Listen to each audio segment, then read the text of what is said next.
Orang yang mengalami pengalaman tasawuf yang tinggi, pengalaman keilahian, itu kadang mendapatkan ilham yang terlalu banyak bagi wadah dia, meskipun wadah spiritualnya sudah besar, untuk bisa menampung. Jadi karena tidak tertampung, sebagian ilham itu meluber keluar dari wadahnya.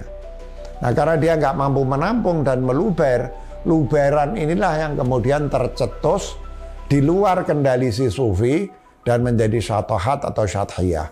Jadi dia bagian dari kebenaran, tapi berada di luar kendali sehingga terungkap sebagai sesuatu yang tercetus begitu saja dari mulut kaum sufi itu.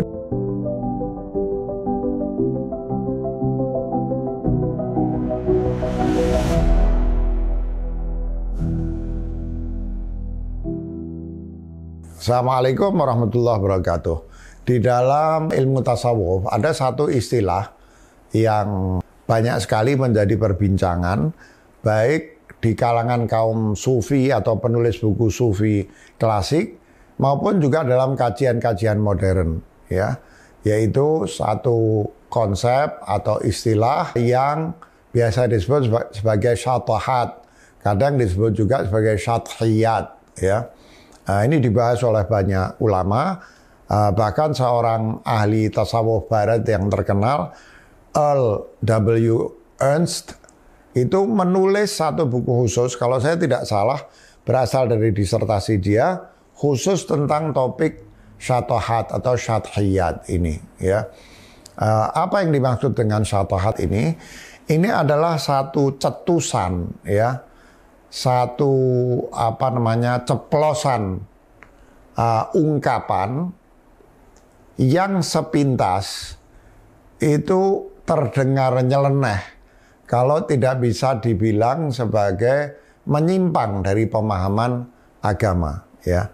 Nah, kita akan lihat nanti bahwa sebetulnya syathiyat ini memang nyeleneh, tapi nyelenehnya ini kalau dilihat dari ortodoksi, dari pemahaman umum, khususnya di kalangan awam, ya. Tapi jika ditafsirkan dari sudut pandang kaum khawas, syathiyat atau syatohat ini sebetulnya tidak salah, ya. Saya akan berikan contoh salah satu syatohat dari Bayazid Bustami, ya. Ketika dia mengatakan misalnya ma fil jubbah illallah, ya. Tidak ada di dalam jubah yang dia pakai ini kecuali Allah.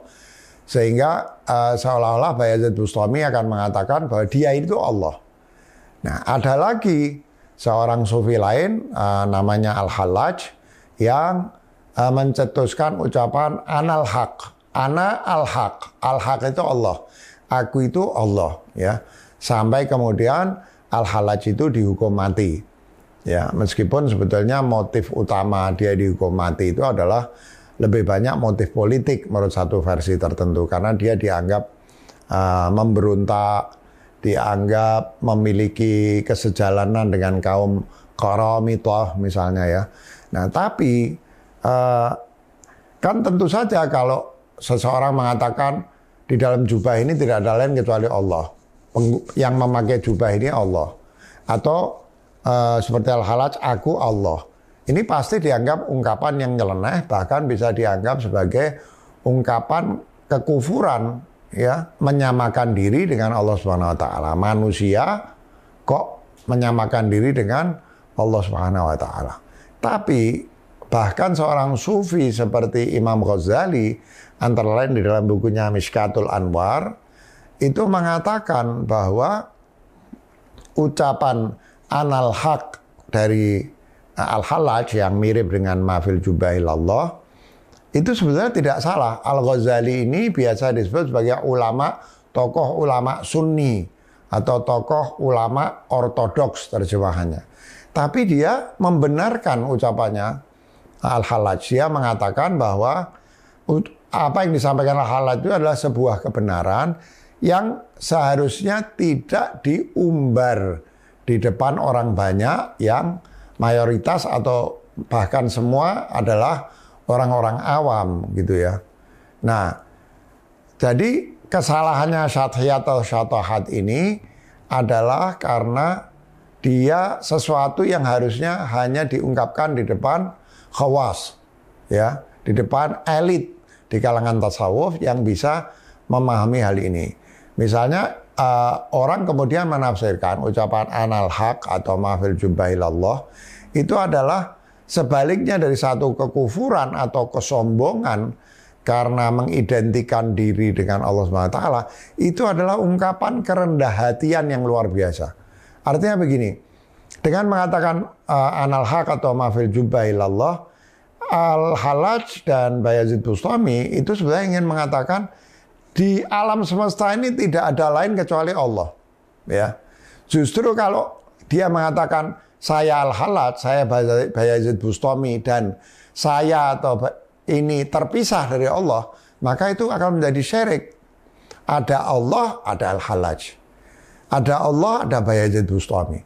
Kalau kita mau mengatakan yang ada hanya Allah, ini disebut dalam tasawuf sebagai tauhid wujudi atau tauhid eksistensial, ya, tauhid wujud, maka nggak boleh ada sesuatu yang tidak terkait dengan Allah SWT. Dan kita tahu bahwa dalam wahdatul wujud, manusia atau apapun di alam semesta ini tidak lain adalah tajalliyat atau manifestasi dari tanazzul Allah SWT, manifestasi atau pengejawantahan atau penzahiran dari batinnya Allah SWT, ya. Nah, jadi ini sebetulnya salah dari satu segi karena diumbar di depan publik, tapi sebetulnya substansi syadhiyat itu sendiri sebetulnya benar, ya. Nah, terakhir saya akan tutup dengan menyampaikan, saya pernah mendengar pandangan Imam Ayatullah Khomeini tentang syatahat ini, ya. Dan ini bukan pandangan ini bukan pertama kali disampaikan oleh Imam Khomeini, tapi sudah diyakini di dalam pemikiran tasawuf bahwa orang yang mengalami pengalaman tasawuf yang tinggi, ya, pengalaman keilahian, itu kadang mendapatkan ilham yang terlalu banyak bagi wadah dia, meskipun wadah spiritualnya sudah besar, untuk bisa menampung. Jadi karena tidak tertampung, sebagian ilham itu meluber keluar dari wadahnya. Nah, karena dia nggak mampu menampung dan meluber, luberan inilah yang kemudian tercetus di luar kendali si sufi dan menjadi syatahat atau syadhiyah. Jadi dia bagian dari kebenaran, tapi berada di luar kendali sehingga terungkap sebagai sesuatu yang tercetus begitu saja dari mulut kaum sufi itu dan menjadi syatahat atau syadhiyat itu. Mudah-mudahan penjelasan ringkas ini bisa memberikan gambaran yang lebih utuh tentang apa yang biasa disebut sebagai syatahat. Terima kasih. Assalamualaikum warahmatullahi wabarakatuh.